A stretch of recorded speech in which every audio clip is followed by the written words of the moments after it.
Well, welcome to the Bootheel Conference Tournament where we're finishing up the girls' game between, it looks like that's Holcomb and South Pemmican. It's turned into a good game. It has. So the Holcomb team's pretty scrappy. Yeah, they were down by 12. I think 5 at halftime. They were down by 12 in the third quarter. Yeah, I think that's right. And they've got it to a 3-point game, got it down to 1. So it's a 3-point game now with about 5:10 left in the game. Well, it's crowd's getting a little better. You know, early in the morning, the first game today was not really much of a game. Malden was 60 and Sears Hornsville 19. We're going to try to keep track of all these so we can have a recap at the end of the day. But, Terry, we got the Camel and Haytie girls coming up next. Right. I think that's looking forward to it. I am too. And then later in the day, I think it's at 5, the junior varsity boys from Camel take on, is it Crothersville? I think it's Crothersville. And then the varsity boys after that game will take on South Pemmican. A rematch of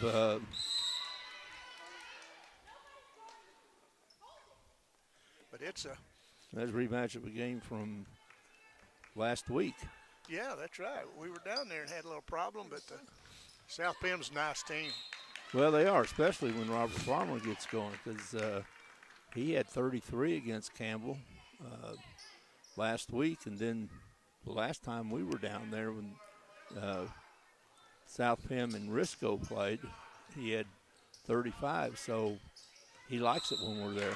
Yeah, you think he'll come up here today and tell us thank you, maybe? Well, he didn't send a cab. No, he didn't, and it would have been a good day for that. It would have been a good day for it. Yeah. And if they would have had an umbrella to walk us in. Yeah. But, you know, we have done the Boot Hill tournament several times, you and I, but last few years we haven't been. But we're really thankful to be doing this. And I want to apologize to the Camel people.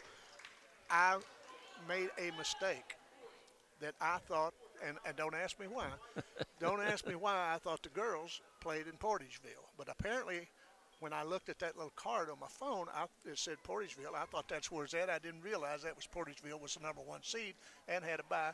And I want to apologize to our girls, the coaching staff.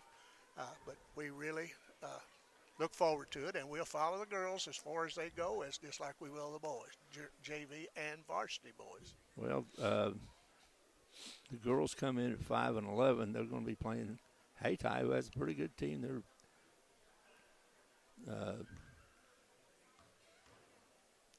can't really tell what 7 and 11. Yeah, I think that's right.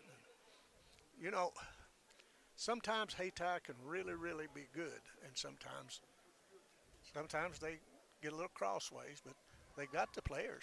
Well, I haven't seen them play this year. Of course, in the last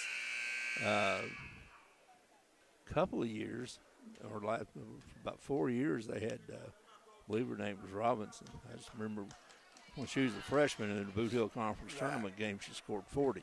Oh, I remember that. And she spent about 4 years doing that, and I believe she's playing at Three Rivers right now, and they're a nationally ranked junior college program. That Three Rivers girls program has come a long ways. They're good. Yes, they are. I mean, the last 2 years they went into the national tournament. Well, 2 years ago ranked number 1. Last year they came in the top 5, so they haven't had a whole lot of success at the national tournament, but they're generally ranked in the top 10. The last 3 years they've been in the top 10 of national rankings for JUCO. Yeah, it wasn't it last year. I think you just said this, that they were ranked number 1 in the nation, got knocked off in the first round. Yes, that's a shame. They were number 1 and undefeated. Yeah, and things like that do happen in sports. Yeah, especially and it's still kind of fun at the junior college level, is that the teams don't play each other nationally. You don't not like the college level. The top ranked collegiate teams will have played each other or played in conferences that play each other, but that's not so true in the junior college. So you don't have the so you get those kind of upsets where a team that may have lost 4 or 5 games might be a better team or better than the nationally ranked team. So that's exactly right. But I tell you, this tournament, Terry, you and I have been doing this tournament several years before we took a little bit of a break, but it's a very exciting tournament. Always is. And it has some very good teams. And, when you look at Haytide, and you look at Crothersville, Portageville, Malden, Campbell, and I'm afraid, I hope I haven't left anybody. I've seen at Hornersville, I think, it's in this Bootheel, aren't they? Well, it hadn't been that many years ago that Kennett was in the Bootheel Conference. And and couldn't win the tournament. Yeah, but this Bootheel tournament, I have always liked it because of the athleticism and the people. The people were great, and you can't beat this. And I'm glad all teams are here to play this week. Hope everything goes well, and I'm sure it will. We've got some good officials, and we've got a lot of good people, and I see some Camel people starting to come in over there. I see my son Tony, and then I see Brian Rowland and his lovely wife. Well, I'm sure Campbell's just down the road, and I'm very confident that they're going to bring a bunch of people here because, for one thing, no matter where Campbell plays, they bring a bunch of people. They travel real well. That's exactly and right. Their fans support them no matter what kind of year it is or anything else. The community of Campbell. Yeah, and I like that. Well, I do too. And I mean, just look at the number of sponsors we have here, which are mostly Campbell businesses and people, and it wasn't a big chore to get that many sponsors because people from Campbell want to support their schools and they support their teams. And Terry, we went around talking to these people.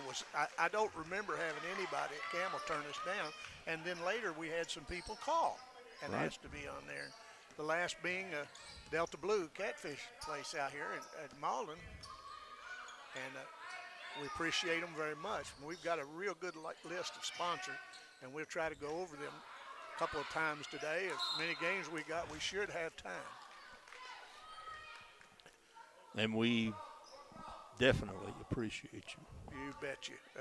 Because, we couldn't do this without them. And I look across there, and there's Christy Green and her husband up there to watch this game. And I just love to look over, and I see the Holcomb players, their parents over there and grandparents and all. And I know Jules Gurley has got a sister, Ava, that plays basketball, and Jules is a heck of a softball player. One of them walked by me here the other day or when they were there, and I said, "How you doing?" They said, "It won't be long to softball." Because they've got a fine program down there. They sure do. But anyway, we're But that's you're talking about the teams that in the towns and the schools that are in the Bootheel Conference. Up and down the Bootheel Conference, their communities support their basketball team or support their sports teams. They support their schools, and not just the sports team. They support their schools, and you see it. It's more visible at basketball and softball and baseball games. But these communities support their schools. Yeah, it's the Bootheel of Missouri has some fine schools, has some fine people. We know that, and we're proud to be able to do this for them. Okay. Well, listen, we got about a little less than 2 minutes to go, and it looks like South Pim's leading 42-37, and trying to get that guy's attention down there.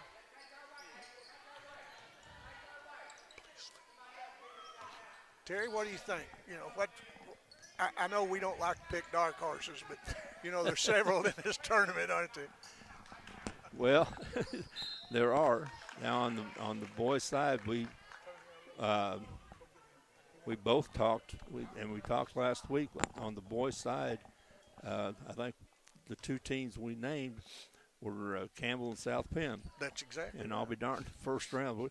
One of them ain't going to be around after today. That's right. It's really something But they're going to be playing each other. But Campbell can definitely win that game. But they know from experience last week that they're going to have their hands full with South Penn, especially with Robert Farmer. Yeah, I'll tell you that kid's well, he's just a small version in a way of Jadis Jones. Of course, he's not the hoss Jadis Jones is. I've been watching Jadis out at Nixon. He's got some people out there that know Jadis Jones. Yes. From other towns. Well, anybody who's seen him play knows Jadis Jones. And I saw last week, saw a picture of him sitting behind the Missouri Tigers bench. So he was up there on a recruiting visit, and as a graduate of the University of Missouri a couple of times, and a big fan of the University of Missouri, I would love to see Jadis Jones in black and gold. I would too, Terry. And if it happens, I think you and I may go north a time or two next year. What do you think? Be glad to. Yeah. Go up there and support. I really wished that some of these local colleges, of course, if you get a chance to go to the University of Missouri, jump on it. Yes. But, Jadis Jones, Fred Thatch, and many, many more out of Charleston, Risco, and other places in the Bootheel could play for Cape. Right. And certainly play for Three Rivers. Yeah, and for some reason, the last several years, the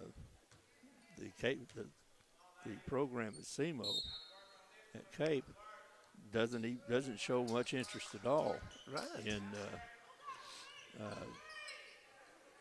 Southeast Missouri players. And they're good enough to play, and it would put some people in the seats up there from this area. Yeah. But I'd like to see more SEMO players at Three Rivers. Yeah, I would too.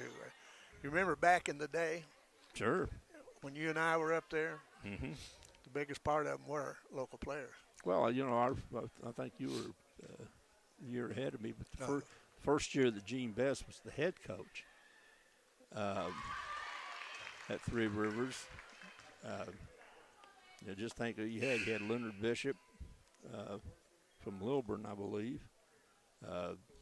Roy Fields from Neelyville, Larry Lawrence from Sykeston, Paul Hale from Scott Central, Fred Johnson from Warran. Right. I mean, that was the heart of that team. You bet. And, they wasn't overly large like they are today, but, buddy, they could rebound because they knew how to rebound.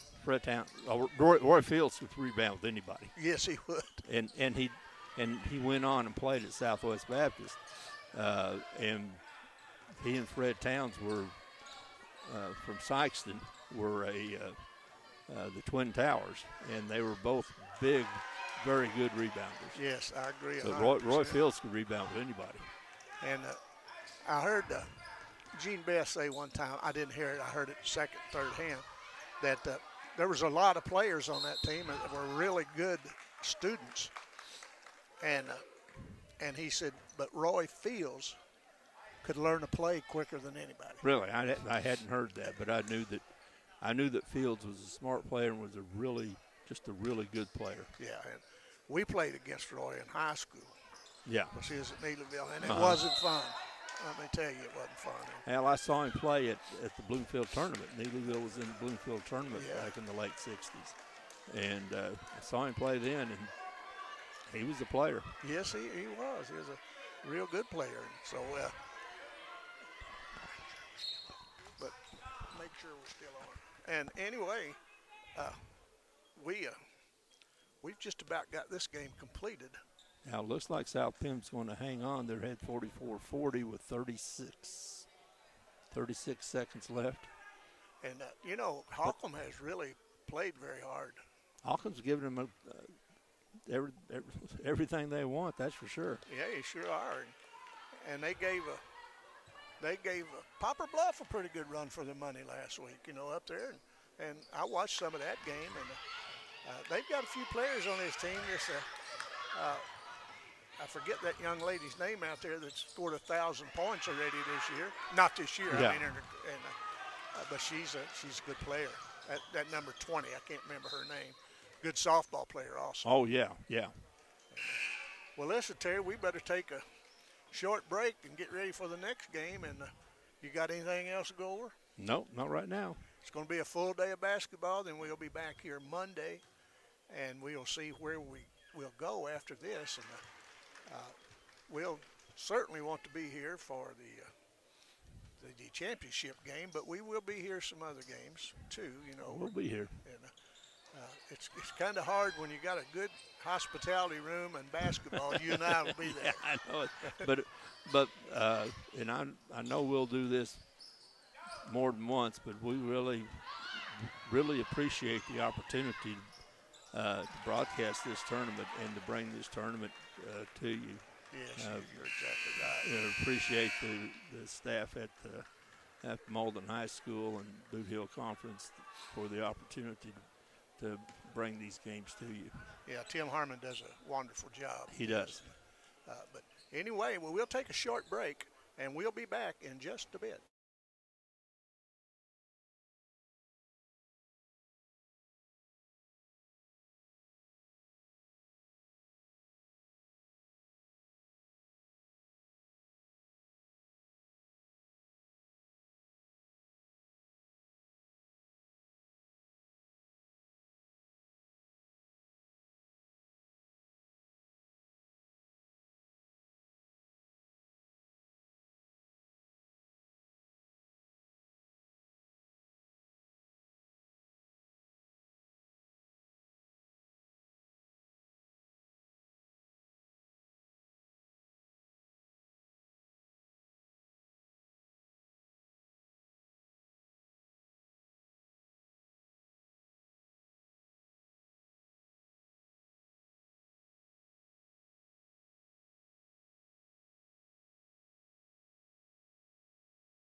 Terry, we're about ready to start. We're 10 seconds away. These two teams played a week 10 days ago. Campbell came out with a victory down at Hayti. Well, they have similar records. Yes. Hayti comes in at 7-11, and Campbell at 5-11. They didn't announce the starter, so we'll pick them up as we go. Campbell controls the tip. He gets it over to Elisa Schurz. We'll be calling her name quite a bit Yes. this game because she is the leading scorer for the Lady Campbells. Her and her sister, number 15, is Allison Schatz. Yes. Number 2 is Mabry Patrick. Hayti comes out with the steal. That's Rhines with the ball, drive the baseline, throws it up. No good. Coming out with the rebound is Caitlin Weinbrenner. Oh, nice up and in. Good move by Elisa Schatz. Sure was. Scores the first of what will probably be many points for her in this game. I'll agree with you on that. Taryn Larry with the ball for Hayti over to Jones. Get on the outside, but intercepted by Patrick. Mabry Patrick. Elisa Schatz with the ball in her hand. Underneath, over to Addison. A three is going to be off, and long rebound goes out of bounds. Is going to go to Hayti. That Whitebender girl hit several threes the other night when they were playing Holcomb. She got on the roll. Well, and if she can do that, that sure takes a lot of the pressure off of Elisa Schatz. Yes, it does. And then you got two scores. In good shape. Looks like Campbell's coming out in the box one. And it's they're boxing, or the one is going to Kalia Jones for Hayti.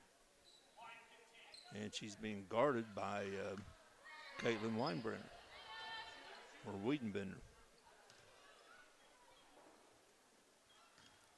She was fouled in the act of shooting. That's Elisa Schatz first foul. Free throw is no good. Campbell's the home team in this game. They're in white, trimmed in gold. And they'll be going right to left on your TV screen. Hayti is dressed in black, trimmed in gold, and they'll be going left to right on your screen. Hayti has the ball underneath their basket. Keyed in by Rhines. Looks like it's going to be a foul, not a foul, just a. Like they got something on the floor. You know, Wiedenbender slipped on the floor, and there was something on the floor. Official wisely called an official's timeout to make sure that the slippery spot is corrected. Don't want anybody getting hurt. You bet, that's right. Terry watched a little bit of the Malden Kennett last night, and Malden came out with a victory. And I don't know, but I know something was wrong with Kennett, and I want to say something to the players. You've got one of the best coaches that are in the area. Yes. And he's going to build that program down there. Yes, I agree. I think Kennett was just actually a few years delinquent in hiring Fred Garman. Fred's an excellent teacher. Yes. You know, he's like Bobby Knight always said he wasn't that much of a basketball coach, but he was a teacher. Sure. And and Fred Gorman's a good basketball teacher. Yeah. And I think he can go take the Kennett program and do very well with it. Yeah, and Fred Garman is a good person. Oh, yeah. I like Fred. Well, we've all got to see him since he was a player for Kennett, and then he went up and played at Mineral Area, and then to Austin Peay. So we've been seeing Fred for years, and then we've just seen what a good person he is. That's exactly right.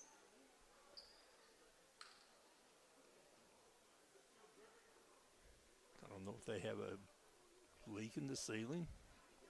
That's what I wondered. It may be. That's kind of strange that it would. Well, if it's that much, it's strange that the kids got around it. Yeah, and that it's just now showing up. But it's it's raining, Right. and it's been raining for several days. If it doesn't stop raining, you and I better get to work on an ark, you think? Yeah, they're starting to pair up on us. Yes, they are. I noticed that out there with my donkeys. But They want to make sure they got on. I remember a game. It's been a few years ago. Kennett was playing at Poplar Bluff at the E.T. Peters gymnasium, the one Bluff played at, starting in 1966 up until a couple of years ago. Great facility. Right. And I just love watching games there, and I wish it was still being utilized. But they were having the problem with some leaks in the roof. They just put a couple of buckets out on the out on the court, and the players just played around it. Hey, you got to do what works. Kind of like a dribbling drill, but they had a couple of buckets out on the court, and I'm talking about about where they are right now. Just beyond the 3-point line, where things are happening. Yeah. But they just bought some buckets out and put some buckets out on the court and just played around them. Since we got some time to shoot the breeze, did anybody use a bucket for a screen? I wonder. Yeah. I mean, they played that into the equation. A good coach would have used them. Yeah. Go out and let the bucket screen. When the bucket screens you, when the bucket screens you, do you go up over the screen, or do you cut behind the screen or underneath the screen? You never know. If you think we're just looking for something to say, you're right. You're right. Yeah. Having some difficulties with the water coming down, and I'd say it's coming down from the roof. Well, that's the only thing that makes sense. Sure does. And this facility, we always think of this as the new gym, but it's 91, 92 is when it was open. Right, yeah. It's right around then. It's 30-something years old. Time has passed. I mean, I like this facility. It's I do too. always been a great facility, but. And while we're just kind of shooting the breeze, we look at these uniforms that's been hanging from the rafters. We got two pretty good basketball players in Ray Pugh and Robert Ison. You bet. And that was that 1985 team is one of the better teams that ever played in Southeast Missouri. All right, I guess they got that cleared up or mopped up, and Hayti comes out with the ball, missed a couple of shots. Hayti gets the rebound again, shots up, it's no good. Another shot up for Hayti, it's no good. But rebound comes off to Correa. Hayti steals the outlet pass. Now Campbell steals the ball. Lisa Schatz has it in her hand, come back and set up the offense. Hayti's in the 2-3 zone. Schatz with the ball at the top of the key over to Wiedenbender on the wing, looking underneath, looking to establish a post. They got high post and two lows they're looking at. Yeah, they are. Wiedenbender over to Addison Schatz. Drives, little step through, gets it back, rebounds no good. Puts it back up no good, and out of bounds off of Hayti. Going to stay with Campbell. Addison Schatz doesn't score like Alicia does, but buddy, she hustles. She gets there and beats and bangs. Well, she got the offensive rebound, missed the shot, and forced the ball out of bounds off of Hayti, so Campbell got another shot at it. And there's a foul on Rogers. Her first team first, but it's going to send Mabry Patrick to the line to shoot two. She makes the first, makes the second. It's a 4-0 game. 5:32 left in the first quarter. Campbell with the lead. Carmen Rhines, the ball gets it over. Nice drive. Throws it up on by Taryn Larry. Out of bounds, going to be out of bounds off of Campbell. Hayti with the ball, looking for somebody to throw it into or throw it in. Over to Rhines. Rhines gets the free throw line, but there's a long three. It's air ball. Schatz with the rebound. Yeah. Lisa Schatz underneath Patrick. She falls. Schatz gets it over to Wiedenbender. It's going to be a backcourt. Backcourt violation on Campbell. Give the ball to Hayti. Terry and Larry will bring it up the court.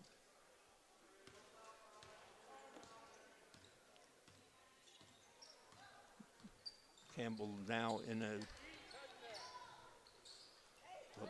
triangle too. That's a good move there by Hayti. Yeah.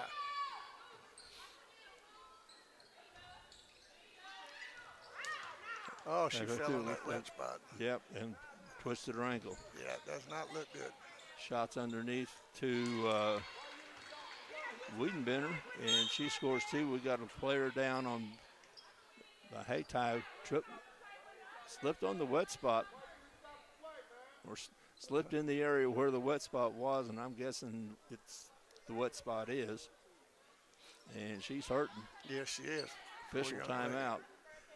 Yeah, that's really sad for the little girl, and I believe this is some of her parents or grandparents sitting down in front of it.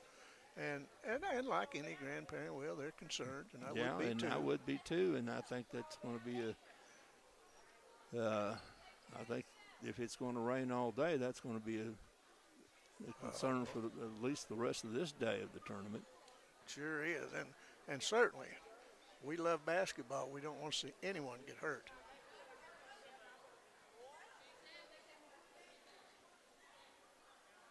Well, they got Ron Riddle out there doing the mopping exercises now. Maybe he can get it because Harmon's done all he can do. Well, Harmon, you can do so much, but the actual physical work of it. Yeah, he's going to find a way out.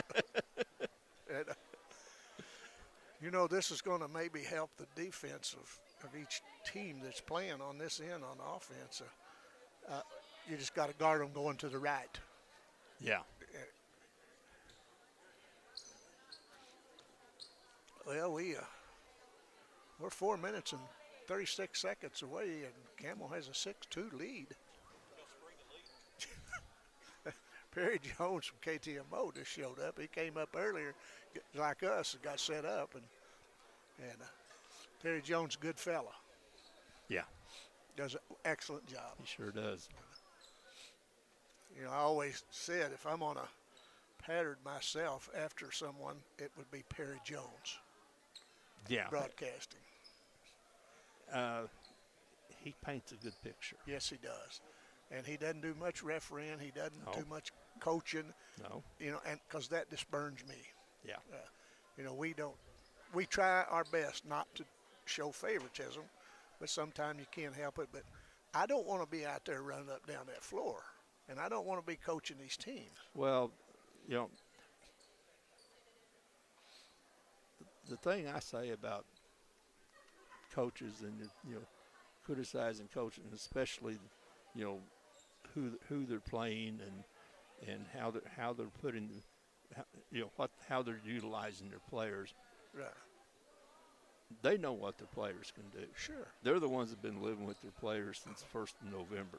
Right. And they know what their players can do a whole hell of a lot better than a couple of dopes sitting up here in the stands. That's exactly right.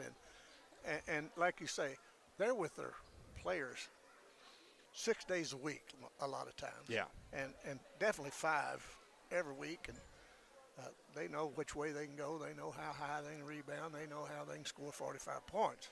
Right. And they know the players. Yeah. They know the players a whole lot better than anybody else. And they're going to play the players and utilize them in the best way to win basketball games.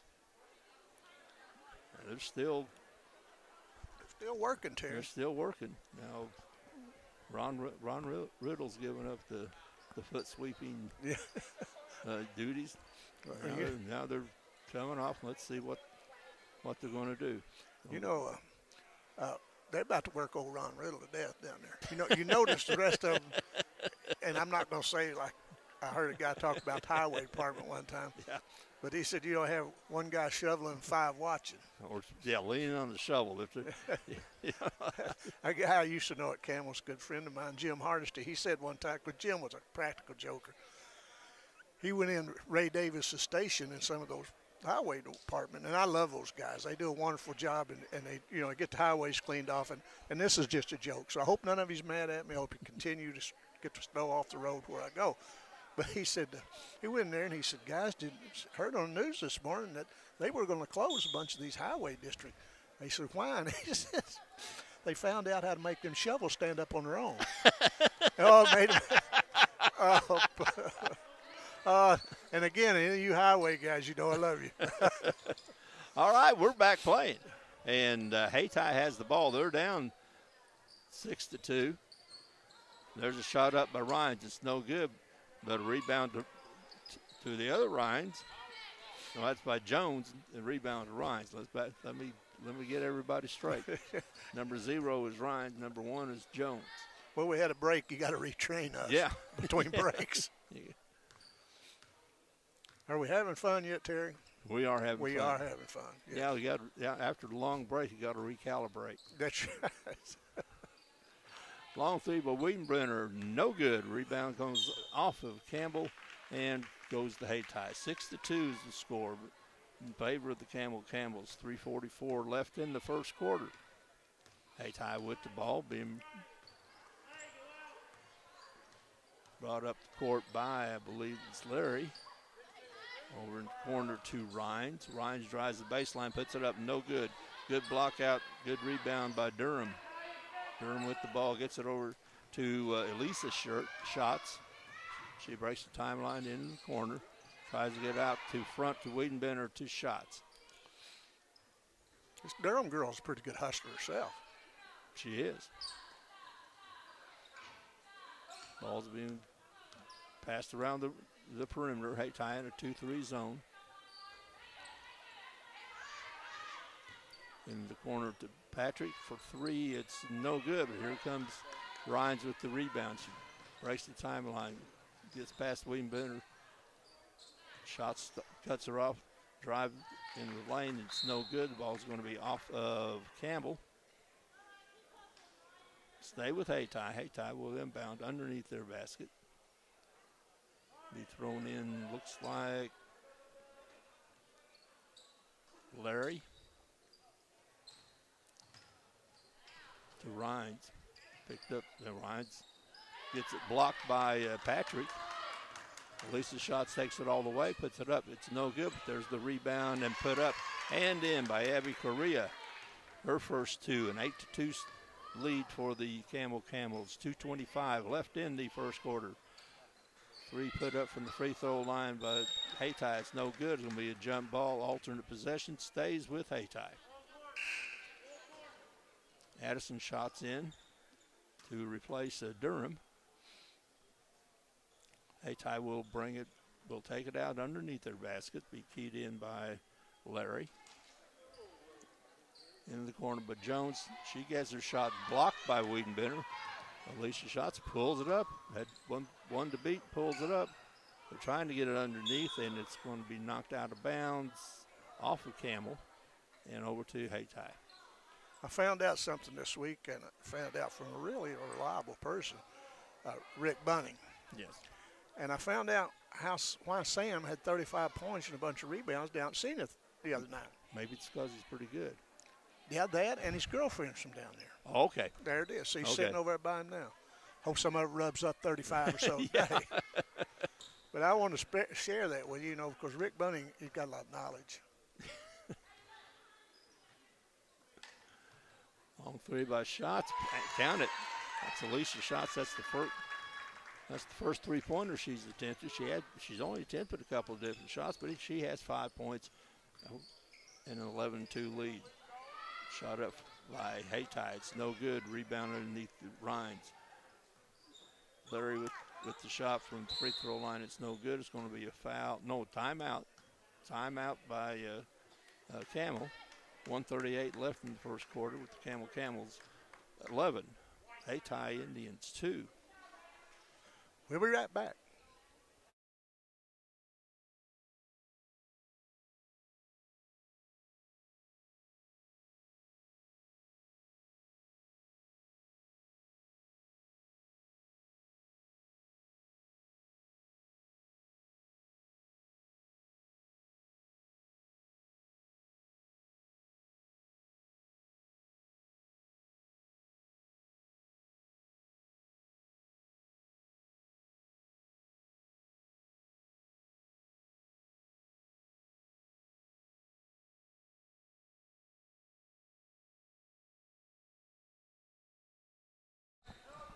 All right, it's going to be Campbell's ball. 1:38 left in the first period. Hayti comes out in a 1-2-2 full court press. Schatz has the ball. It's still in the backcourt. Feeds it up to Patrick. Breaks the timeline. 2 shots. Hayty's dropping back in 2-3. Patrick for 3. Count it. You know, Patrick was really a good shooter last year up from the three-point line. Well, she looked like it there. Yeah. And that Correa with the rebound, but Jones with the rebound puts it up. Well, another. Galea Jones, now she's up and limping. She's looks like it hurt her hip. She's going to know it's another player, Larry. She was hurt underneath, and she's hurting.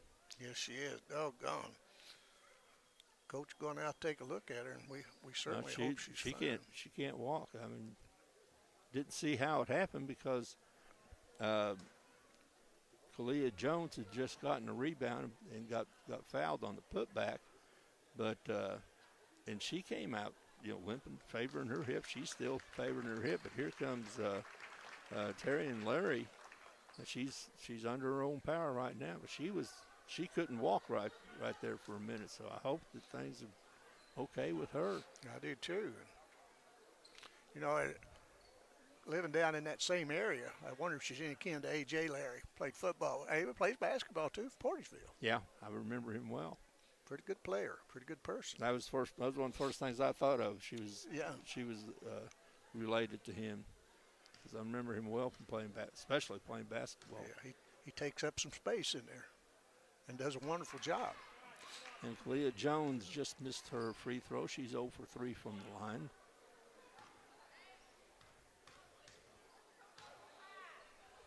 That foul was on Durham. Jones misses again.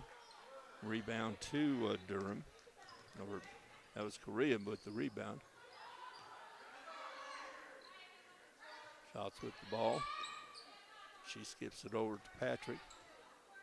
Skip to Wiedenbender. Back to Shots. Just playing on the perimeter. 45 seconds left in the first quarter. Campbell with a comfortable lead, 12-point lead. 35 seconds left. Patrick looks underneath the Correa. She spins, puts it up. It's no good, but there's a rebound by Campbell. There's a rebound by Durham. Stolen by Hayti. Now Hayti comes back with it. Rhines with the ball, being guarded by Shots. Over to Jones. Jones tries to drive the lane, puts it up. It's no good. Rebound to Durham. And here comes Shots. Lisa Shots going to take it, give it up to Patrick for the layup. It's no good. Patrick gets her own rebound, puts it back up. No good. Oh. And here comes Hayti with the rebound.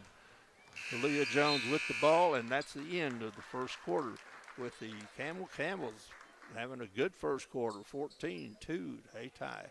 We'll be right back.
Well, Terry, we got second quarter about to start. The Camel girls up 14-2, and they look like the way they're playing now, they want to advance. They're playing real well. Sure are. We've had some delays in the first quarter. Took a long time to get that first quarter in because evidently there's some leaks in the roof and caused some wet spots on the floor. Patrick with the ball being guarded well, and that's going to be a retaliation foul on Larry. There's not really retaliation, a frustration foul on Larry because Larry stole the ball from Patrick, and she immediately fouled her.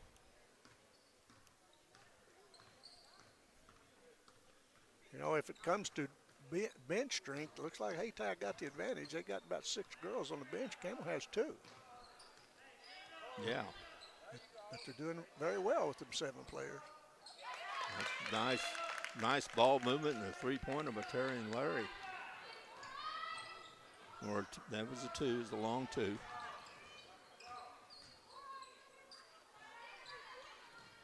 Ball into the corner, gets it back out to release the shots. Being guarded by Jones.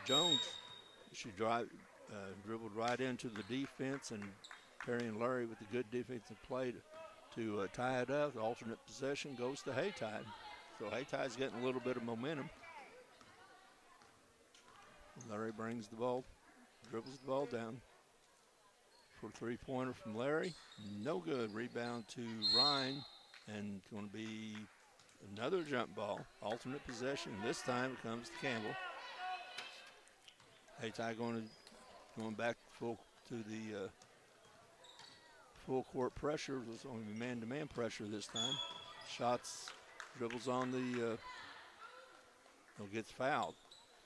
She's motoring pretty good there, but she's she motoring good, but I think, I got it right the first time. Stepped out of bounds. That's right.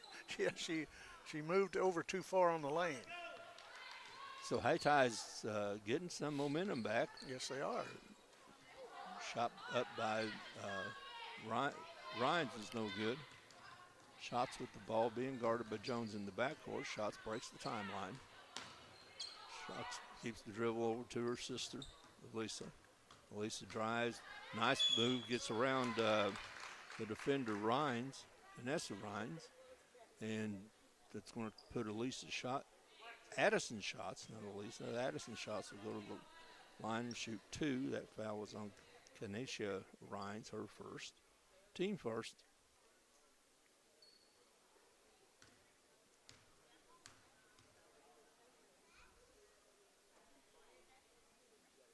Shots misses the first.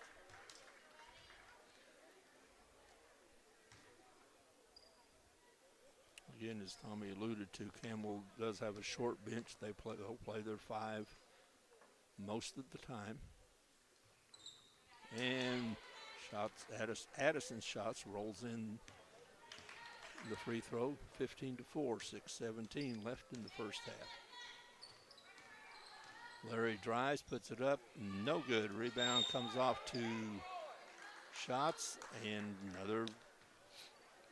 another tie up. Alternate possession goes to Hayti. Got a text from Agnes Schatz is watching with you. Thank you. We appreciate that very much. And Brian Rowland is watching right over there in the stands. Good. Appreciate people letting us know. It's like another alternate possession. That's a pretty quick call, but it's going to give the ball to Hayti. No. They're wrong. That's right. Yeah, okay, now they got it right. Somebody got it right. Hayti had just gotten it on alternate possession, so now it's Campbell's ball. A long court all the way down. Shots picks it up, and she's going to go in. It's Elisa Shots, and she's going to be fouled in the act of shooting. And so she'll shoot 2. Well, we certainly appreciate people letting us know that they're watching and it looks good and sounds good. And we just sound as good as you and I can do, but we're glad you got a nice picture. We don't take credit for the picture. Yeah, well, I've got a face for radio. Yeah. Olivia Taylor in the game for Hayti. Second free throw is no good. Rebound to Rhines.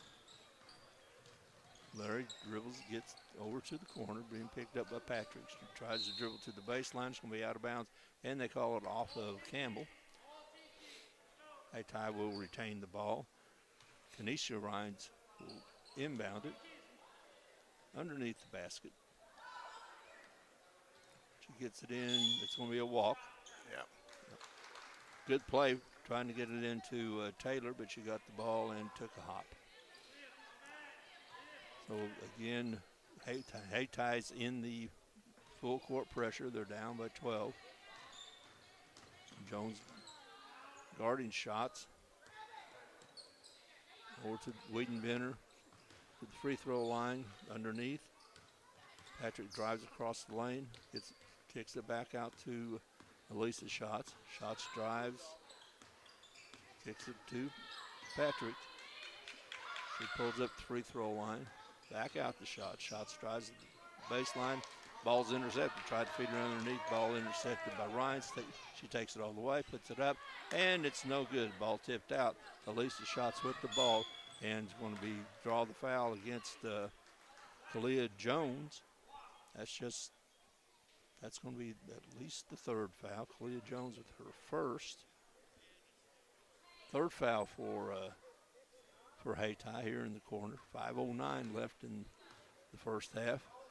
And again, Campbell with a 16-4 lead. Patrick screens. Lisa Schatz goes around the screen, puts up the layup, and gets fouled. Done about everything but go down that time, didn't it? Yeah. You know, if we hadn't had the water spots out there, this game's been going pretty quick. It's 4:59 in the second quarter, so it's been really going relatively quick.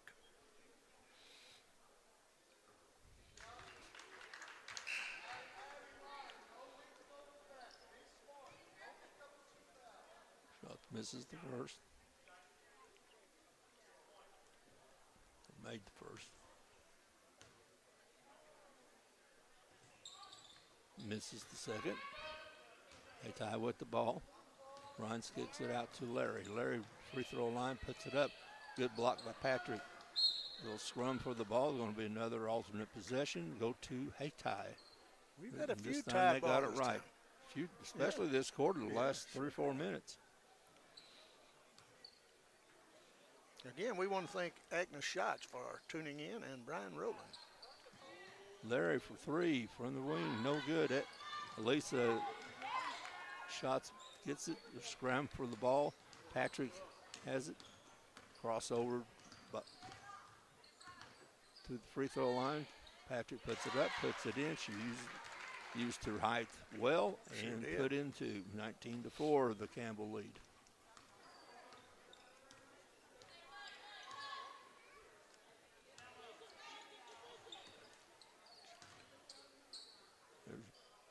Rhines puts it up, puts it in. Carmen Rhines with her first 2 points of the game.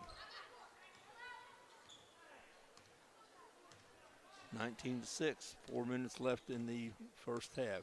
Campbell with the ball. Schatz gets it blocked across the free throw line, down the line to the hole, and puts it up, puts it in. Lisa Schatz with the good move. She now has 9 points in the game. Yes, she does.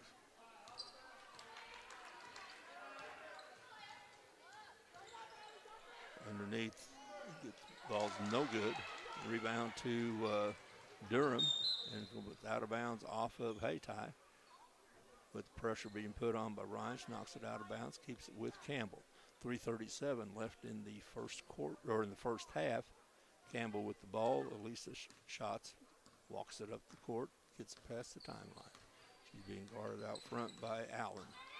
Schatz drives, kicks it over in the corner, tries to get it to Patrick, goes over her head. Hayti comes out with the ball. It's going to be knocked out of bounds by Ryan Durham. And ball stays with Hayti. Remember the girl that's on the transit board? Yes. Taylor, that's her granddaughter. Okay. Nice move across the lane by Olivia Taylor. She scores her first 2 points of the game, cuts the lead to 13, 21-8 in favor of Campbell. I meant to say that Durham girl. That's who. Yeah. That's her daughter. Schatz gets the ball blocked. Good block in the back by that's by Larry, but Larry got the rebound, but she was out of bounds and had not established herself inbounds when she got the rebound. Patrick, free throw line, puts it up, no good. Rebounds fought for, and I think that's going to be a rebound foul on Correa. I think you're right, Terry. It is. That's just her first. Team second. 2:48 left in the first quarter, or first half. Carmen Rhines walks the ball up. Long three-pointer, it's no good. Patrick with the rebound in the corner, up front, 2 shots. Back to Patrick, little give and go. But a good defense. Carmen Rhines got in the way of that, knocked that out of bounds. Nice try for a give and go by Campbell. Carmen Rhines did her job. And there goes Hayti with Rhines losing the ball. Patrick has it, and it's picked up stolen by Larry. Then Durham gets in the way. Good hustle by Durham. Very good hustle by Durham. Good hustle on both sides. Jerica Allen throws it in. 2-pointer is good. Left-hander by Olivia Taylor. Very pretty shot. Olivia Taylor did not start for Hayti, who's now the leading scorer for Hayti. She has 4 of their 10. Alicia Schatz drives, puts it up, and she's fouled. But she gets, she got that lane. Saw the lane and took it to the basket. Schatz misses her first. You know, one thing you can't say about Schatz is that she's lazy, because she's wide open all over the court. Oh, yeah. Really hustles. Misses both of them, gets her own rebound, puts it up. No good. Rebound to Correa. It's no good. Rebound to Olivia Taylor. We're talking about her a lot. Yes. And the good move and good shot by Jerica Allen. So some of the reserves are coming off the bench for Hayti and giving them some life. Patrick with the ball in the back court. Hayti with the full court man-to-man press. Patrick gets the ball past the timeline, still with the dribble, being guarded closely by Larry. It's Alicia Schatz drives it all the way. Nice block by Carissa Lines. He's Hayti Indians playing really good defense. And it's a lot of the players that are coming off their bench. Giving them some spark. There's Larry, who's been out the whole time. Three-pointer's no good, but then there's Allen with the rebound, and she's going to shoot 2. She's fouled by Durham. Just want to send Olivia Taylor, who has 4 points, all in this quarter. She'll shoot 2. So far, Hayti is 0 for 4 from the free throw line. Taylor misses the first. She'll have another. That foul on Durham was her second, team third. 1:07 left in the quarter. Campbell will be in the bonus. Taylor commits a lane violation, and now Hayti is 0 for 6 from the free throw line in this half. Patrick with the ball from Campbell in the backcourt. Wiedenbender tries to get it up to Schatz, but it's intercepted by Hayti. There goes Ryan. She drives all the way, lays it up. It's no good. Can't get it to go, but then he gets her own rebound. No good. Correa with the ball. Gets it to Alicia Schatz. Schatz with a long pass to Patrick. To the free throw line. User height. It's no good, but there's Addison Schatz. It's no good. Rebound to Hayti. Can't get the layups to go, or the short shots to go. Hayti with the ball. They're down by 9. 30 seconds left in the half. Larry with the ball in the backcourt. Get it to Allen, free throw line, kicks it back out. Long three, no good by Allen. Long rebound comes out to Larish, who drives, loses the ball, but Rhines picks it up. No good. Again, having trouble corralling the ball. Nobody can get a clean rebound, and it's a jump ball. It's going to be alternate possession for the last 2 minutes, or 2.6 seconds. Campbell will have the ball. And that's always kind of unfortunate when you get the alternate possession right, with 2 seconds left in the half, because that means instead of you getting the ball at the start of the next half, the other team will. But that's the end of this half. And we will take a break, and we will be back in, about 5 minutes.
Okay, here we are back with the second half of this Bootheel Conference tournament game between the Camel Campbells and the Hayti Indians. Camel leads 21-12. Camel was led in scoring by Elisa Schatz with 9 points, and after that, Mabry Patrick had 6. For Hayti, the only person who has more than 2 points is Olivia Taylor. She came off the bench and scored 4. Hayti significantly is 0 for 4 from the free throw line. You know, the other 2 games that's been played in the girls' action today, Malden was 60-19 over Zenith Horsville, and Holcomb fell short 47-40 under South Penn. Okay, Hayti starts out with the ball. They missed the three-pointer. That was on Larry. And there's Larry hustling again. Larry, especially in the second half, is all over the court on defense for Hayti. Shots with the ball being guarded by Rhines. Trying to lob it underneath to Correa, but good defense by Rihanna Rogers. Campbell gets it in to Patrick over in the corner. She's being guarded by Larry. Hayti in a man-to-man. To Elisa Schatz. She's being guarded by Rhines. Schatz drives down the lane underneath to her sister Addison. It's no good, but there's Abby Correa to put the rebound back in, score her first 2 points, and extend the lead to 11 for Campbell, 23-12. Hayti with the ball, bring it up. That's Larry. Over to Jones in the corner. She drives to the lane. It's no good. And there's Rhines with the rebound, put back. It's no good. Ball gets rebounded by Rogers from Hayti, and the ball goes out of bounds off of Camel. Hayti will keep the ball. Kanisha Rhines will trigger it in along the baseline. Rhines gets it into Jones, stolen by Schatz, stolen by Larry, and the layups to Rhines. First 2 of the game. Schatz gets it past the free throw line, or past the timeline. Tries to get underneath Addison. Addison battles with it, gets it, puts the layup up. It's no good. Rebound to Hayti. Jones with it, beat Patrick. Only had one person to beat. She beat him. Sure and did. A good move. Terry, this game is getting close. Well, it's getting close. It's getting quick. Yes, it is. Now just a 7-point lead for Campbell. They had jumped out to a big lead. They were up 14-2 at the end of the first quarter. And we foul on Hayti. But that's a hustle foul and a good defense foul. And it's just the first foul on Carmen Rhines, first team foul. Campbell with the ball underneath the basket. Wiedenbrenner and another interception. Looks like another jump ball. Alternate possession, and it goes to Campbell. Campbell with the ball, 5:48 left in the third quarter. Leads down to 7. Lob in to somebody, but Hayti intercepts. Here comes Larry. Has Patrick to beat. Patrick doesn't. She doesn't beat her. Patrick blocks the ball with 2 hands. Sure did. Good defense on Patrick's part. Hayti with the ball out of bounds. Out to Larry. She steps in, gives it up to Jones. Jones being guarded back over to Larry. It's no good. Rebound goes out of bounds off of. And the referees the officials are looking at themselves. Another alternate possession. You know what I think that call?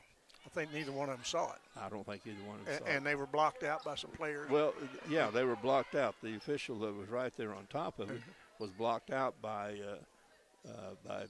Patrick. Right. Jones drives to the lane, gives it up. Larry drives through everybody, but not quite everybody, because Addison Schatz ends up with the ball. Schatz loses it. Ryan spins, and she's going to be fouled by Addison Schatz. And Campbell's having trouble getting the ball, getting any offense going because of the Hayti defense. Exactly right. Carmen Ryan's to the line. She'll shoot 2. That foul is on Addison Schatz, her second.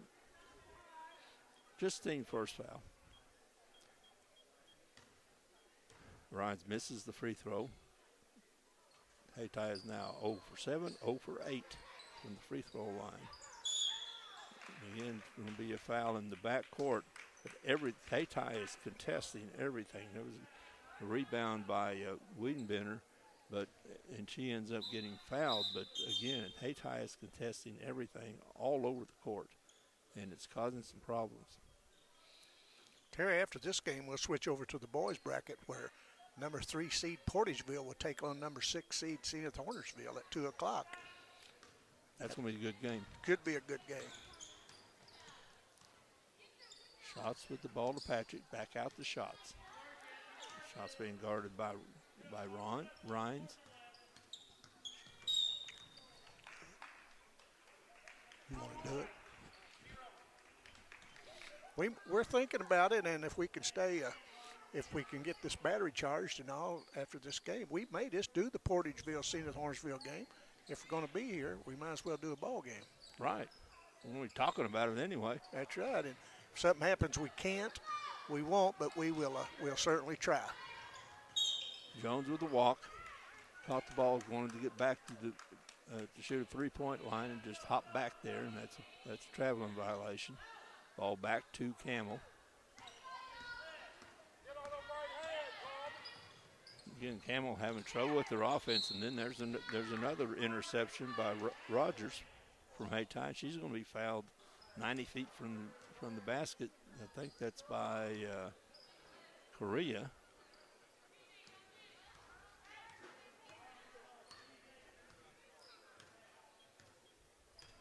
Don't know.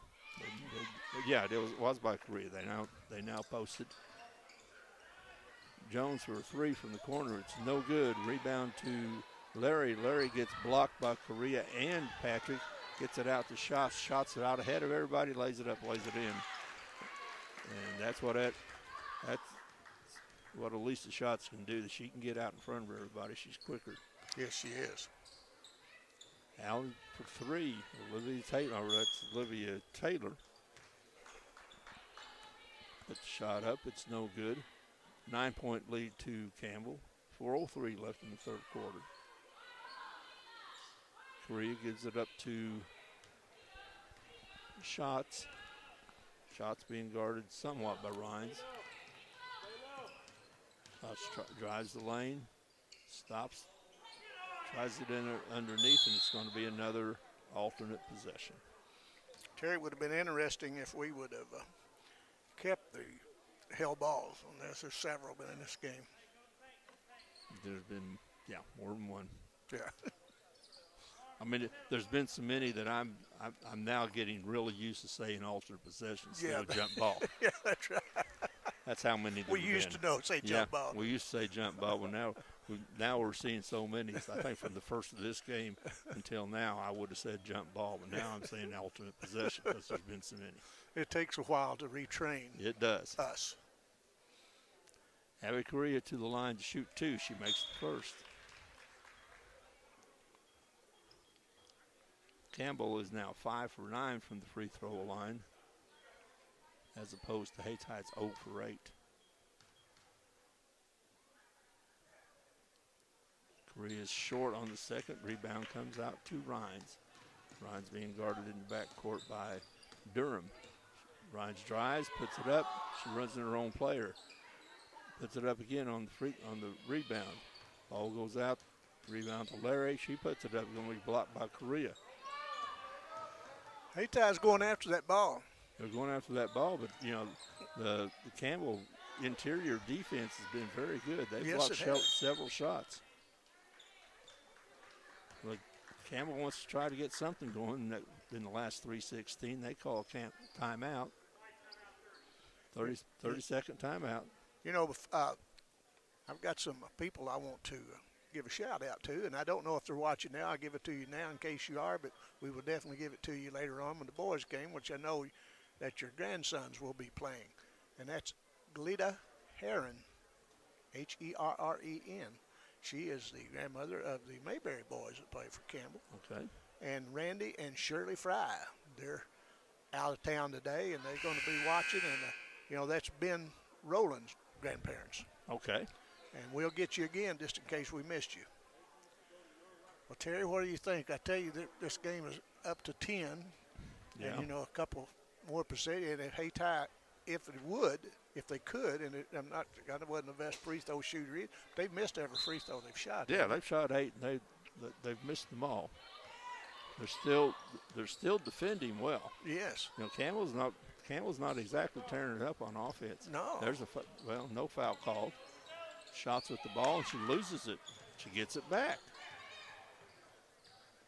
And there's a good anticipation, good steal by Jerica Allen. She has 4 points in the game, and it cuts the lead to 8. Elisa Schatz brings it up, being guarded by Rhines. Good pick out front by Patrick. Tries to give and go, but Hayti intercepts. Scrum in the backcourt. And what do we got, Terry? And I'll be darned, that's an alternate possession. These teams showing a lot of hustle, tie that ball up. They are. Like Campbell, everything Campbell does, Hayti is contesting. Yeah, and you got to give them credit for that. They are. They're scrapping. Long threes, no good. Rebound goes to Durham underneath, gets it out to Shots. Shots tries to get around Jones. Jones guards her well. Good defense. Good pass to Correa. Abby Correa coming down the lane. Shots saw her, fed her, layup. 2 points for Campbell. 10-point lead. That was nice. Jones splits the defense. I'll be darned. Well. That's an alternate possession. This time it stays with Campbell. 2 shots. Hayti pressuring full court. Shots gets the ball past free throw line. Still being guarded closely by Jones. Keeps the dribble alive. Patrick gets it out to Shots. Shots again guarded by Jones. She'll try going right again, but Jones moves her feet, keeps Shots in front of her. Patrick has the ball. She'll go to left from the screen. His free throw line pulls up, looking underneath, gets it to Shots out on the key. Shots with the ball. Again, good defense, very good defense by Hayti. Yes, it is. And it's going to force a turnover. That's going to be backcourt. Somebody's got to touch it. Yep. And they do. Second one of those in this game that Hayty's forced. So Hayti will have the ball to down 10, 1:14 left in the third quarter.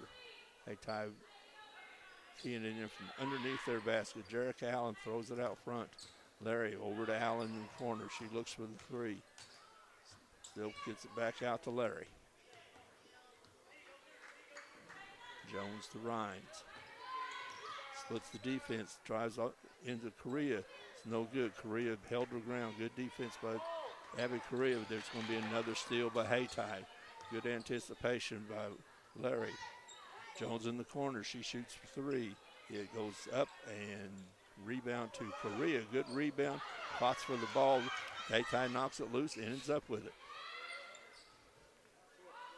Correa wasn't going to let those kids take that ball away from her. No, she's been fighting this whole game. She sure has. Had a nice game. And again, it's one of the things Hayti is doing is they are contesting everything. Campbell gets a rebound, they're fighting for it. They're not just clearing out. They're contesting that. Shots takes it all the way. She gets blocked by Rhines. Durham over to Shots, no good. Rebound comes off of Hayti. Haytie's Jerica Allen's going to stay with Campbell. Durham's going to inbound the ball. 17.5 seconds left. Looking for shots. Now she's looking for somebody. Gets it to Correa. Correa tries to spin over to Wiedenbender. It's no good, but there's Durham. Layup won't go. Here comes Haytie. 2-on-1. Shots is getting in the middle of it. Jones, nice defense by Patrick. She partially balked that, and that's going to be the end of the second or the third quarter. And the Haytie Indian or the Campbell's maintained a 10-point lead over the Haytie Indians, 28-18. You're watching Boot Hill Broadcasting.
All right, coming out to the fourth quarter. Haytie comes, open up the fourth quarter. Good play called in the huddle. Start the fourth quarter, getting the ball to Haytie for a layup. Layup, the breakout, scored another one real quick by Terry and Larry, and Haytie comes out and scores 4 really quick points. Start the fourth quarter. Now they're pressuring the ball all over the court. Great defense by Kalia. Jones causes another turnover, and Haytie has the ball, and only 30 seconds have gone off the clock. Haytie scored 4 real quick points, and they got the ball back. Jones with the ball.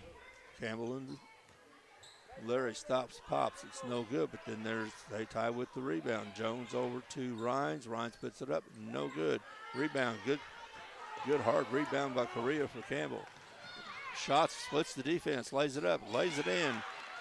Elisa Shots with only her 4th point here in the second half. But now Campbell's coming up with full court pressure. Haytie breaks it, Jones for 3. No good. Rebound to Addison. Shots. She's double teamed in the back, and steal by Larry for Haytie underneath. Good pass, good finish. And one. Rogers and one. Well, I'm going to tell you, the momentum has sure come out on Haytie's side in this fourth quarter. Well, since the first quarter, Haytie's outscored Campbell since the first quarter, like 22-16. Right. That foul is going to be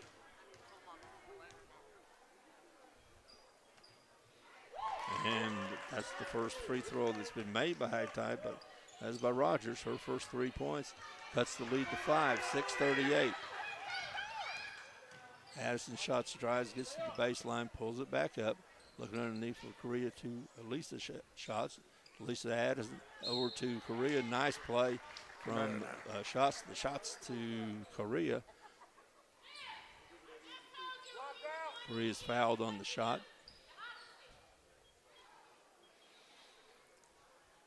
These Haytie fans are back in it now, Terry. That foul's on Rogers, and that's going to be her 4th.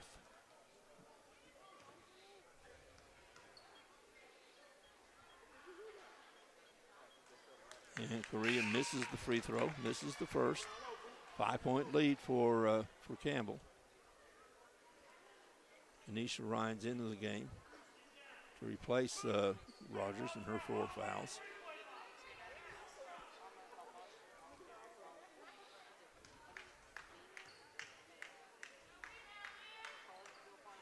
Second one is no good. As Addison shots fighting for the rebound, but the ball goes off of her over to Haytie. Haytie has the ball, and they're only down by 5. Here comes Campbell in the full court, 2-2-1. Scrum at half court. Timeout. Timeout, Haytie. Haytie got the timeout, and Haytie has the ball.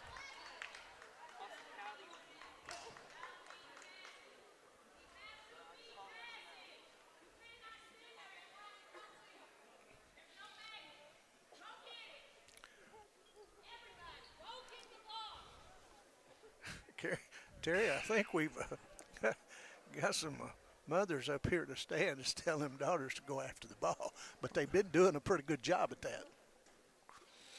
They've been doing an excellent job, sure especially these last 3 quarters and this half. Haytie defense is really causing Campbell lots and lots of problems because they are just pressuring and contesting every aspect. I mean, Campbell gets any kind of rebound. Haytie's all over them. They're swarming them. They won't let them get the outlets. And, lots of times when one team gets a rebound, everybody clears out and gets set up in defense. But what Haytie is doing, they're contesting everything, but still getting back on defense. Shot that's no good is Korea. Korea's played a good second half, especially second half. Yes, she has. She's been the force underneath the basket. There's another steal by Haytie, and looks like alternate possession. You get pretty good at that. Yeah, I'm getting the rhythm. We've had a lot of fun. It's been a good game. Both these teams are playing very hard. Schatz into Patrick. She's looking underneath the Korea. She drives to the baseline. Now she looks underneath and gets at the Addison shots, and she is going to be fouled in the act of shooting. And Addison shots, who has 1 point in the game, will go to the line to shoot 2.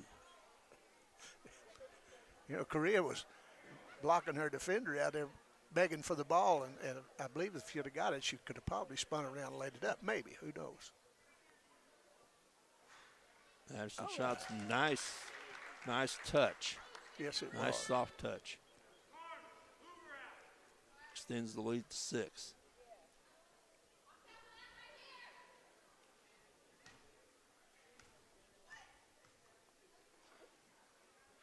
Uh-oh, she's going to get another one. Going to get another one. Free throw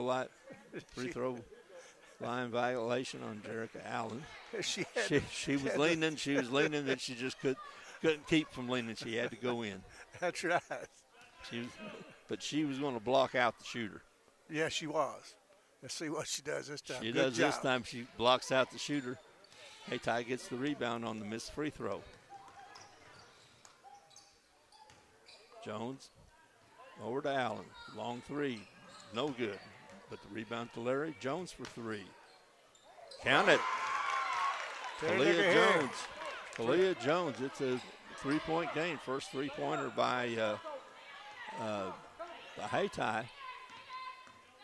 Jones, again, great defense in the back on Jones on shots.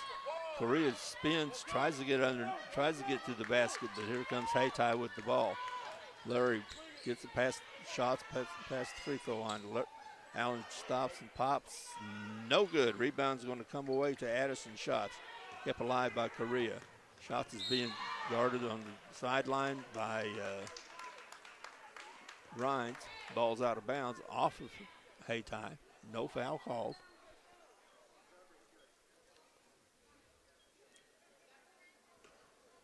Alicia Schatz gets it into Patrick. She's in the corner. She gets it. She gets away, dribbles around the perimeter. Patrick being guarded by Larry. To Alicia Schatz. She's looking under Korea. Again, there's Haytie contesting every pass. It was just a pass into Patrick, at the 3-point line, and Haytie was there contesting it. Ball underneath the Wiedenbrenners, underneath the Korea, lays it up, lays it in, and that's a nice play by Wiedenbrenner and Korea.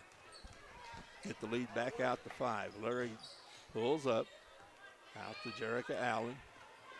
to Rhines. Jones shoots another three. It goes in, and Kalia Jones now has 8 points in the game. It's a 2-point game. And there she is guarding Lisa Whitman, or Lisa Schatz. Schatz takes it all the way. Can't get it to go. Gets her own rebound. Puts it up. Puts it in. Alicia Schatz stays with it. Gets her own rebound. Puts it back up. Extends the lead to 4. There's 4 minutes left in this game, at least in regulation. Yeah, we may have some OT in this, Terry. You can't tell. Feed the hot hand. Feed Jones. She's feeling it. No good. The rebound goes to Hayti. Tie up. Alternate possession. Alternate possession, yes.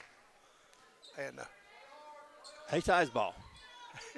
Out to Jones. Jones. She's going to try it again. No, there's Rhines. Count it. Oh, man. Carmen Rhines. There's 3 3-pointers in a real short period of time by Hayti.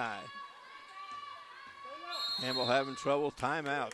Campbell having trouble getting the ball past the half-court line, and there's 3:32 left in the game. Campbell calls a timeout.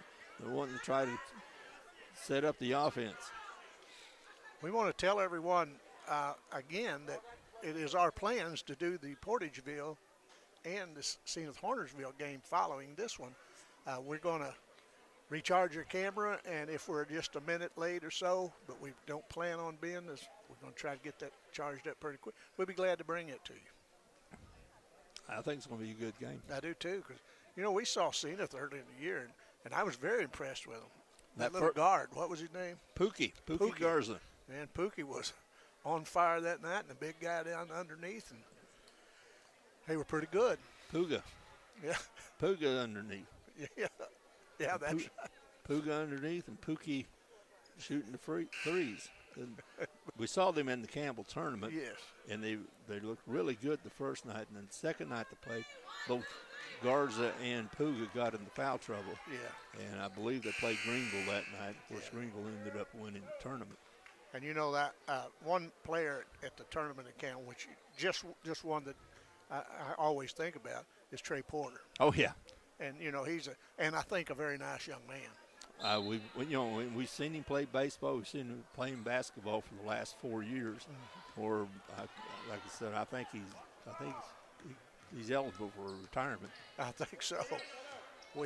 Our page got a thumbs up from him. I guess he was watching us some night, and we really appreciate that. The Ginger Assassin. Yep, there you go. There, Campbell with the ball. Patrick kicks the ball on, goes out of bounds, and they give it to Campbell.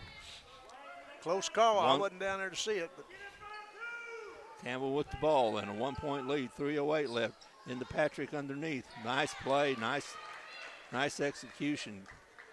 And Mabry Patrick gets her first points of the second half. She has 8 in the game. Campbell with the ball. Jones shoots 3. Count it. It's a tie game. We're all tied up here. Kalia Jones with her third 3 of this quarter. Hayti, who hadn't made a 3 all game, has made 4 in this quarter. There's a tie game. And again, Jones guarding hard. Guarding Alicia Schatz hard to get it underneath the Korea. Back out to Patrick. 2:29 left in the game. We're tied at 37-37. Alicia Schatz with the ball. We wouldn't have thought it was going to be this after the first quarter. After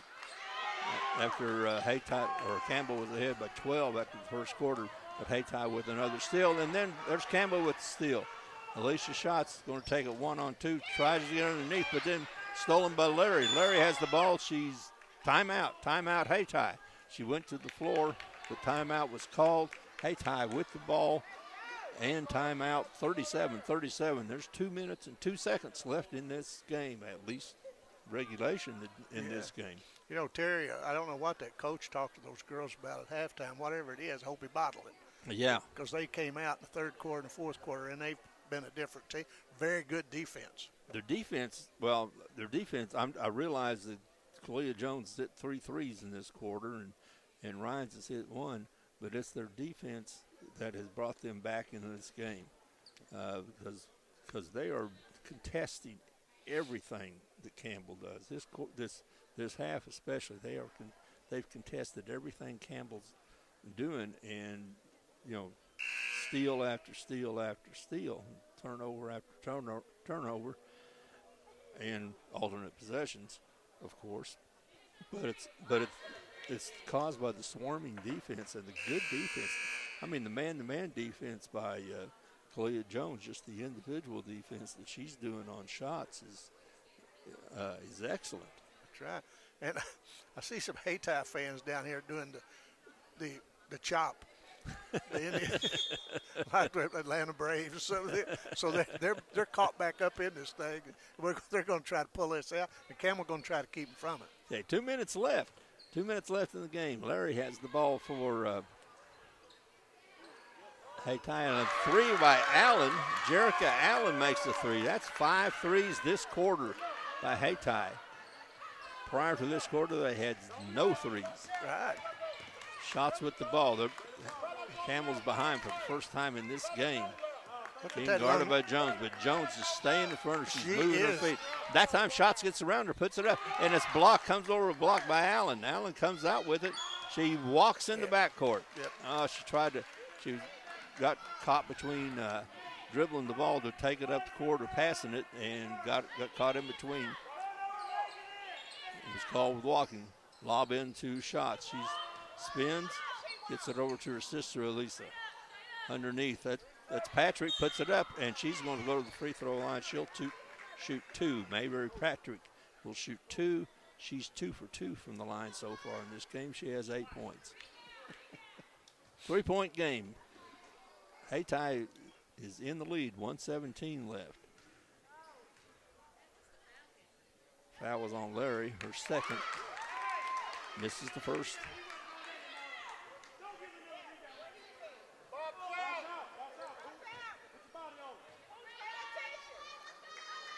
And makes the second. She's 3 for 4 from the line. It's a 2-point game. Now Campbell's going to come out. They'll apply for 3-point pressure. Hayti breaks it. It's going to be timeout Hayti. They're going to set up the last 1:10. They have a 2-point lead to end the ball. Yes. I tell you, this thing started out kind of boring, but this has got to be a pretty good game. Well,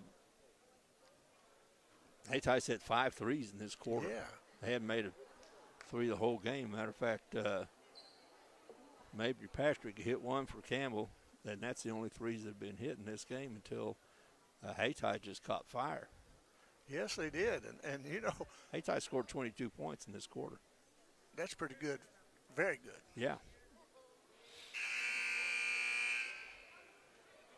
Well, we'll see what's going to happen in this last minute 10. It's still anybody's ball game, a 2-point ball game, but this is very, very good game.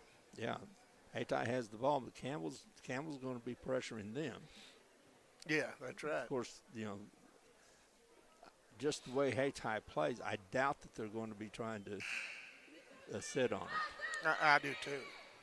That's, because, they're hot right now, and you try to get, they really don't have the team, the type of team to sit on the ball, and I don't anticipate them going to do that now. Hayti gets the ball inside to Larry. Jones has the ball. They are going to try run a little clock.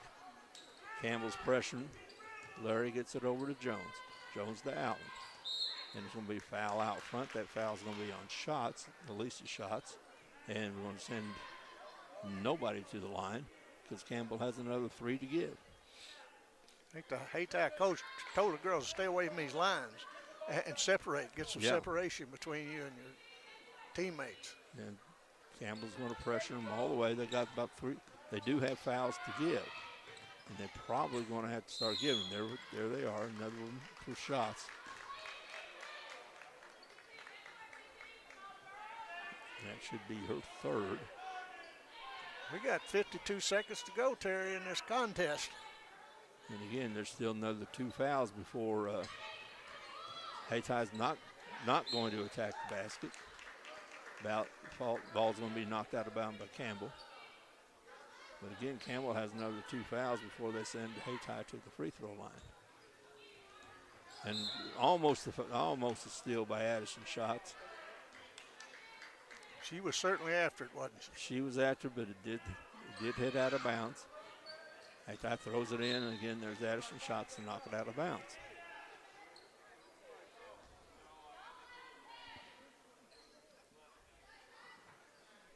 I don't know what team came in here. I don't think it's Portageville. If it's Portageville, they'd already be in the locker room. I would hope. It may be Crothersville, maybe. Or Hayti, I don't know. There's a tied foul, another alternate possession, and it goes to Campbell. Campbell gets the ball. 40 seconds left. They're down by 2. Again, trouble getting the ball in. Patrick has it. She's being guarded closely by Larry. She dribbles, gets the free throw line. They're going to be a timeout. Campbell. 34 seconds left. They're going to set up what they're wanting to do to tie this game. You bet. And again, anytime Campbell tries to or penetrate or anything, they get double and triple teamed when they get the free throw line and in. Terry, I wish we still had our barn burner thing in our iPad. This would be a good time to hit it. It'd be shaking by now. Well, Garrett gets back here. We're going to tell him to put that in there. Yeah, we like that. We're like a couple kids. We need to see the barn burner. That's right. The barn burner. so watched an old, it was YHC back then, and of Bill Hampton doing a ball game. Yeah. And he was funny. He was a lot of fun. Oh, he's a lot of fun to do games with. I really enjoyed doing games with him. Yeah, we had burner. Oh, Bill. If anybody needs to know about Bill and them, Bill's what got all this started. He sure did. He had a vision. When him and Terry and I and a couple of young kids would get in a truck or a car and go film a game, take it back, watch it the next couple games. Yeah. Now everything's live. Now it's on we go do a game the next day. Bill go back and produce it and show it the next day on YHC. Lob underneath to Patrick, puts it up. It's no good. Patrick gets her own rebound. Correa puts it up. No good. Rebound comes to Hayti on the floor and walk. Oh, Campbell had their chances. Campbell had 3 good chances. Sure they had 3 good shots at that. But they have the ball back. 26.2 seconds left. They're down by 2. Lob in to Patrick, but it's stolen. Stolen, another walk. Going to call the foul. Foul on Patrick. And that's only the 4th foul, so Hayti still doesn't go to the line. Hayti with the ball. 23.6 seconds left. Hayti with the ball and the 2-point lead. Into Jones. That's going to be a foul on Wiedenbender. We're going to send Jones to the line. Leah Jones is 0 for 4 from the line, but she has 3 3-pointers in this quarter. So her shooting has warmed up quite a bit from the first quarter. Big free throws for Hayti. Misses the first. So it's still 1 possession. It's going to be a 1-possession game no matter what she does. Exactly. And if it's a miss, Hayti will be fighting hard for that offensive rebound. She misses. Patrick Correa gets it, but then over to Schatz. Campbell with the ball. Schatz with the ball being guarded by Jones. Nice pass underneath to Patrick, but it goes out of bounds off of Hayti. 10.8 seconds left. Campbell's had their chances. They're getting their chances. They're getting their shots. But they got 10.8 seconds to score 2. Schatz keys it in, looking for her sister Addison. Addison being guarded closely. Puts up the 2-pointer. It's no good. Ball's going to be out of bounds off of Campbell and to Hayti. 5.9 seconds left. Campbell's going to have to pressure hard. If they don't get an immediate steal, they have to foul. That's right. They don't get the steal. They don't get the foul. Don't get the foul again. Hayti's going to take it all the way, lay it up, and it's no good, but it doesn't matter. And the Hayti Indians come back from a 12-point first quarter deficit to win the game 40 to 38. They scored 22 points in they outscored Campbell 22 to 10 in the last quarter. They included 5 threes. What a game by Hayti. Yes, it was. They scored, like you say, 22 in that fourth quarter. That's filling it up. That's filling up 22, and they outscored in the last 3 quarters. They outscored Campbell 38 to 24. So Campbell with a 14-12 first quarter lead. They controlled the game, had it in their hand, but Hayti just kept scrapping and contesting everything. Then they started hitting the shots, and that's a hell of a combination. Right. Well, we've completed the ladies bracket today of Malden 60, Cecina Thornsville 19, Holcomb 40, South Penn 47, and Camel 38, and Hayti 40. So what a ball game. We're going to get off here and charge your battery, and I guess this is well, we won't be doing this game. This is Malden. This is the first JV game. So okay. Yeah, we'll be back and let you know how it works out, and if we don't get back with you, we'll get on the line and tell you we're going to be here or not. So, but we plan to be. And anyway, so Terry, it's been fun, and we'll be back, and we'll see you after a while on Bootheel Broadcasting.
Well, we finally got on, Terry, at the end of the first quarter. We got a 15-4, and I think that is Zenith up on Portisville. It is.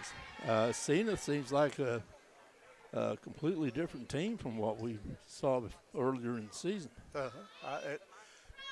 I don't think I remember seeing a lot of those guys at the Camel tournament. I don't believe they are. I don't believe number 23. We don't have the rosters in front of us, but I don't believe number 23 or 35 were playing for Zenith at the time. That 35's really got some moves, and I think we'd remember him. Yes.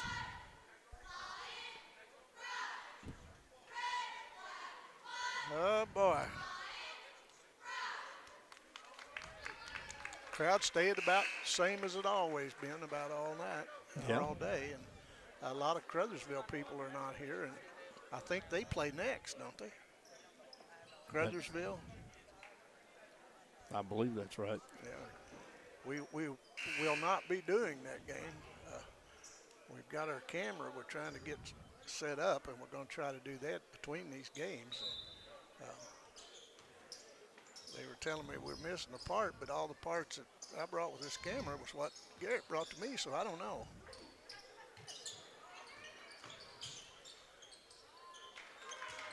And Portisville is Mason Adams and that big boy A.J. Larry that I like to watch. They're both injured. Yeah. Portisville's not the same team that we've seen either, mostly just because of injuries. But Zenith, I mean, like I said, a big 35 who can move pretty good, and 23 especially. I'd have remembered that young man, I would think. We would have. Yes. And, and I think, like we said during the last game, when Zenith played in the Campbell tournament,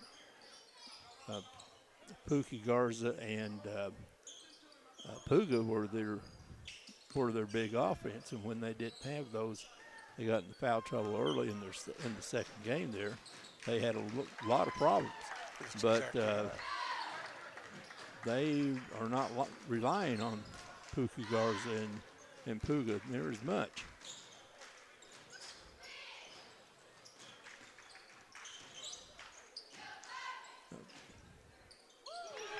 There's Puga set up for a three. Now he can do that. Yes, he can.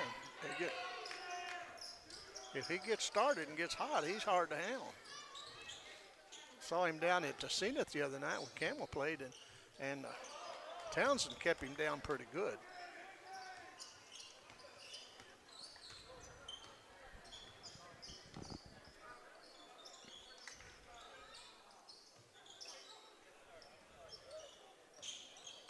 Right now, Zenith is doubling up Portisville. They're 18-9 with 6 minutes left in the half.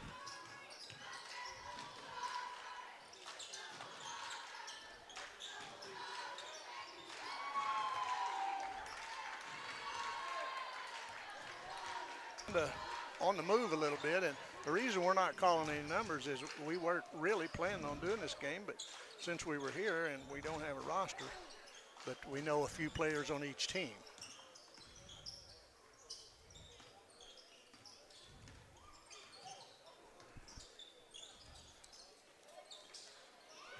There's Puga again for Zenith when I just said that they weren't relying on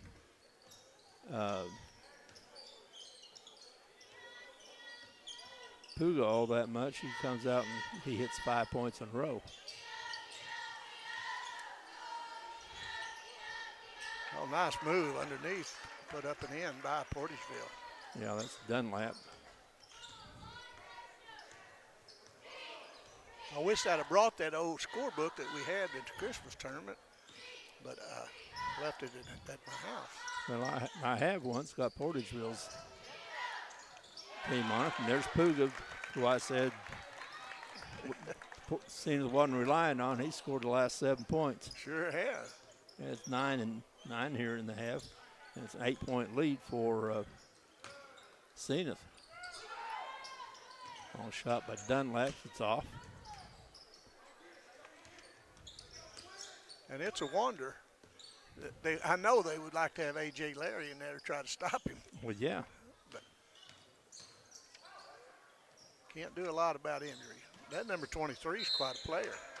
Yeah, I'm really impressed with him. And like I said, See, Campbell, no, we didn't do that game, so they wouldn't be on there.